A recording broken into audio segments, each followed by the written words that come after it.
T20 world cup 2026 ఫిబ్రవరి నుంచి మార్చి 8 వరకు జరగబోతుంది.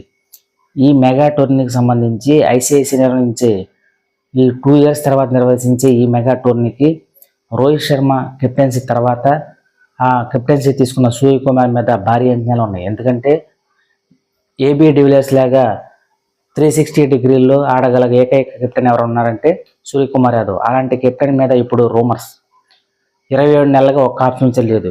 స్వదేశంలో series, south Africa, Australia, England ఇలా అన్ని సిరీస్ జరిగిన ఒక్క హాఫ్ సెంచరీ కూడా లేదు. శ్రీలంక తర్వాత ఒక్క హాఫ్ సెంచరీ చేయకపోవడంతో ఇతని మీద ఎన్నో రూమర్స్ వచ్చినాయి.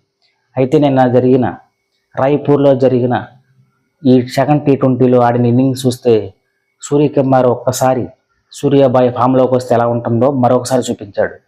కేవలం 16.2 ఓవర్లోనే భారీ టార్గెట్ 209 టార్గెట్ ఈజీగా ఊది పడేశారంటే దీనికి ఆద్యుడు ఇషాన్ కిషన్ 2 ఇయర్స్ తర్వాత అసలు ఫామ్లో లేకపోవడం, టీంలో చోటు లేని ఇతనికి తిలక్ వర్మ గాయపడడంతో అతని ప్లేస్లో ఇషాన్ కిషన్ సెలెక్ట్ చేయడంతో ఫస్ట్ T20లో 8 పరుగులకు వెనుదిరిగిన అతన్ని సెకండ్ ఇన్నింగ్స్లో మళ్ళీ అవకాశం ఇచ్చారు. అయితే ఈ అవకాశాన్ని పూర్తిగా సద్వినియోగం చేసుకున్నాడు తుఫాన్ ఇన్నింగ్స్తో.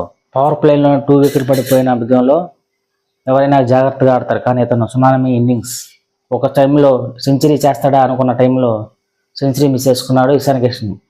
సెకండ్ T20 గెలిచిందంటే దానికి కారణం ఇషాన్ కిషన్. తర్వాత ఫామ్లో లేని సూర్యకుమార్ మరొకసారి తన విశ్వరూపం చూపించాడు. 20 నెలల తర్వాత, అంటే ఆల్మోస్ట్ 468 రోజుల తర్వాత 400 సిక్స్లు, 902 ఫోర్లతో ఇప్పటి వరకు తన కెరియర్లో హైయెస్ట్ 4లో 6లు కొట్టిన రికార్డు 22వ హాఫ్ సెంచరీ తన కెరీర్లో పూర్తి చేసుకున్నాడు. కెప్టెన్గా మంచి మార్కులే పడిన సూర్యకుమార్ యాదవ్ బ్యాటింగ్తో మరొకసారి విజృంభించాడు.